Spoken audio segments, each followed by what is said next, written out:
ఆంధ్రప్రదేశ్ ప్రభుత్వం జలదోపిడిపై తెలంగాణ సీఎం రేవంత్ రెడ్డి మొద్దు నిద్ర వీడాలని మాజీ మంత్రి సిద్దిపేట ఎమ్మెల్యే హరీష్ రావు సూచించారు. బనకచెర్ల ద్వారా 200 టీఎంసీల కృష్ణా నీళ్ల తరలింపు కోసం ఏపీ ముఖ్యమంత్రి చంద్రబాబు కుట్ర చేస్తుంటే రేవంత్ రెడ్డి ఎందుకు మౌనం వహిస్తున్నారని హరీష్ రావు ప్రశ్నించారు. ఎట్లా ప్రశ్నిస్తారండి? అక్కడనేమో దోస్తానా, గురువు, ఇక్కడనేమో మీరు, అంతే కదా, అంతే కదా. కానీ ఈ రెస్టారెంట్లలో కల్తీ ఫుడ్ పెట్టేటోళ్ళు మేము కాదు కదా తినేటోళ్ళని పెడతారు. ఇవాళ మీరు కాదు కదా నష్టపోయారు. తెలంగాణ రాష్ట్రానికి నీళ్ళు వచ్చినా రాకపోయినా మీ ఎద్దు మంచిగానే ఉంటుంది, మీ వ్యవసాయం మంచిగానే ఉంటుంది. వింటురా?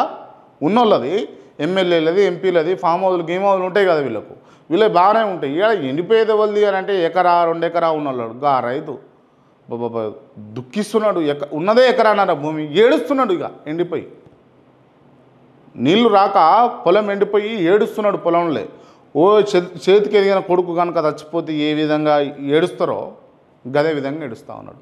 ఆ ఉసురు దాకదా అండి అని అంటేనేమో మళ్ళీ పాపం, ఆ ఉసురు దాకదా ప్రభుత్వానికి అంటేనేమో మళ్ళీ పాపం మేము చేసినట్టు.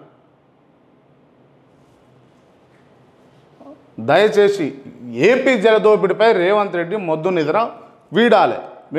మేము కూడా చెప్తున్నాం. దీనికి హరీష్ రావుకు మద్దతు ఇస్తున్నాం. ఎమ్మెల్సీ ఎన్నికల్లో గుణపాఠం చెప్పినటువంటి మీ తీరు మారదా? సీఎంపై బండి సంజయ్ ఫైర్ అవుతూ ఉన్నాడు. వీళ్ళిద్దరూ చేతులు కలుపుకుంటారు, ఎంజాయ్ చేస్తారు, ఇట్లా గుసగుసలు పెట్టుకుంటారు, ఇట్లా గుద్దుకుంటారు, నవ్వుతారు, ఒకరి ముఖం ఒకరు చూసుకొని. మళ్ళీ మీడియా ముందుకు రాగానే ఇట్లా రాష్ట్రంలోని మున్సిపాలిటీలలో పనిచేసే అవుట్సోర్సింగ్ శానిటేషన్ ఉద్యోగుల విషయంలో తెలంగాణ ప్రభుత్వం దుర్మార్గంగా వ్యవహరిస్తుందని కేంద్ర మంత్రి బండి సంజయ్ ధ్వజమెత్తిండట. ఇప్పటి వరకు శానిటరీ ఇన్స్పెక్టర్ల నెల వేతనం 22,000 చెల్లిస్తుండగా ఆ వేతాన్ని 16,000కు తగ్గించడం దారుణమని అన్నారు బండి సంజయ్. ఇది దారుణమయ్యే కదా, మరి దారుణమైనటువంటి అంశాలే చూస్తూ ఉన్నాం. అన్నీ కూడా ఏది కూడా చక్కనైనదిగా అనిపిస్తలేదు. విద్యా వ్యవస్థలో రాజకీయ జోక్యం ఉండబోదు అని చెప్పేసి లోకేష్ బాబు చెప్తా ఉన్నాడు. ఏపీకి సంబంధించినటువంటి అంశం. విద్యా వ్యవస్థలో రాజకీయ జోక్యం ఉండబోదని, ఎలాంటి యాప్ల గొడవ ఉండదని మంత్రి నారా లోకేష్ తెలిపారు.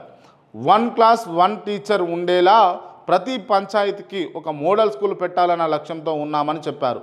మహిళల పట్ల గౌరవం పెరిగేలా విద్యా వ్యవస్థలో సిలబస్ను రూపొందిస్తున్నామన్నారు. ఎక్సలెంట్, అసలు ఇది ఎక్సలెంట్ నిజంగా. మంత్రి లోకేష్ గారు తీసుకున్నటువంటి నిర్ణయము ప్రతి పంచాయతీకి ఒక మోడల్ స్కూల్ అట. ప్రతి పంచాయతీకి ఒక మోడల్ స్కూల్ విద్య పైన పెట్టండి అబ్బా. ఒక్కసారి జనరేషన్ అంతా మారిపోతుంది. విద్య లేక చైనా బోర్రి, ఒకసారి రష్యా బోర్రి. ప్రైమరీ విద్య ఎడ్యుకేషన్ మీద కాన్సన్ట్రేషన్ చేస్తూ ఉన్నారు అన్ని ప్రభుత్వాలు.